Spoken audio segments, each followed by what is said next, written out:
नमस्कार मित्रों, जय मंगलनाथ। आज हम सुनते हैं एक ऐसी कथा जो केवल प्रेम की नहीं बल्कि तप, त्याग और पुनर्जन्म की भी कहानी है।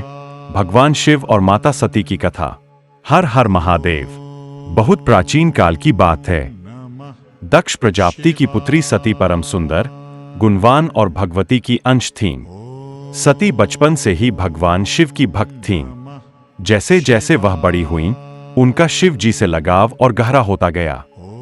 जब विवाह का समय आया तो सती ने अपने पिता से कहा, मैं किसी और से विवाह नहीं करूंगी, मुझे तो शिव ही वरणीय है। दक्ष को यह सुनकर क्रोध आया। उन्हें शिव जी वैरागी, अघोरी और शवों पर बैठने वाले लगते थे। उन्होंने विवाह से साफ मना कर दिया। परंतु सती ने तपस्या शुरू की, कठोर और घोर तप। उनकी भक्ति और प्रेम से प्रसन्न होकर स्वयं भगवान शिव प्रकट हुए और उन्हें पत्नी रूप में स्वीकार किया।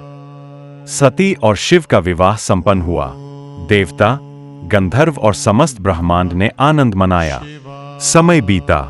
एक दिन दक्ष ने एक विशाल यज्ञ का आयोजन किया। उन्होंने पूरे ब्रह्मांड के देवताओं को आमंत्रित किया, पर शिव जी और सती को नहीं बुलाया। सती ने जब यह सुना तो वे बहुत व्याकुल हुईं।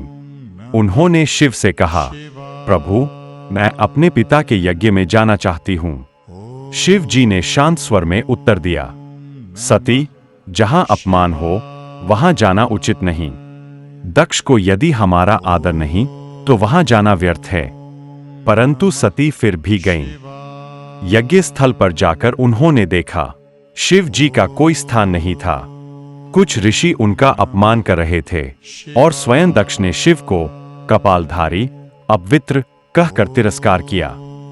सती का हृदय टूट गया।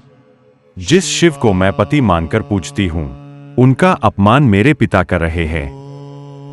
अपमान और वेदना से व्यथित होकर माता सती ने वहीं यज्ञ की अग्नि में आत्मदाह कर लिया।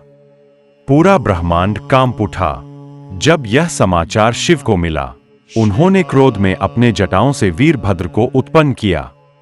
वीरभद्र ने यज्ञ में जाकर सब कुछ विध्वंस कर दिया।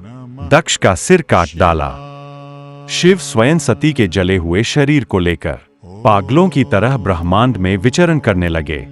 देवताओं ने भगवान विष्णु से प्रार्थना की। विष्णु जी ने अपने सुदर्शन चक्र से सती के शरीर को खंड खंड किया। जहां जहां सती के अंग गिरे, वहां शक्ति पीठों की स्थापना हुई। बाद में सती ने हिमालय राज की पुत्री पार्वती के रूप में जन्म लिया। उन्होंने फिर से कठोर तप करके शिव जी को प्राप्त किया और इसी तरह शिव पार्वती का विवाह दूसरे जन्म में हुआ। इस कथा से हमें क्या सीख मिलती है? प्रेम में त्याग आवश्यक है। सच्ची भक्ति में कोई अभिमान नहीं होता। शिव और शक्ति एक दूसरे के बिना अधूरे हैं। जब अपमान हो तब भी संयम और सत्य का मार्ग पकड़ना चाहिए। अगर आपको यह कथा और श्रृंगार पसंद आई हो तो वीडियो को लाइक करें, चैनल को सब्सक्राइब करें और कमेंट में लिखें हर हर महादेव। जय मां पार्वती। जय मंगलनाथ। महादेव आप सबको खुश रखे।